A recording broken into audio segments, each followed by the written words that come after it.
geçirdiğim o hoş günlerimi.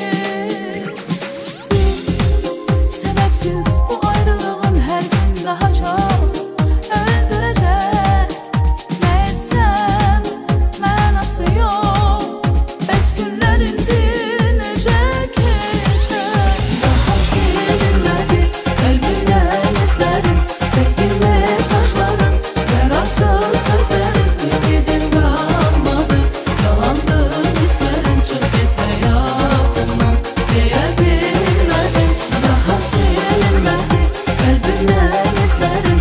Sevgi mesajların, yararsız sözlerin. Ümidim kalmadı, yalandı hislerin. Çık git hayatımdan diyebilmedim.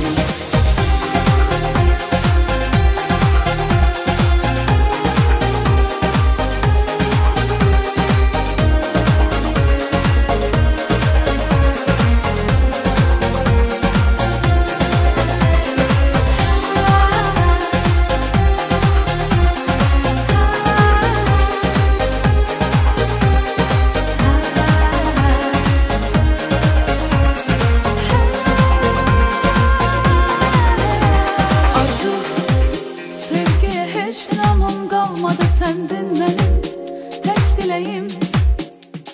Yok, onu da bilmedim senle geçirdiğim o hoş günlerimi.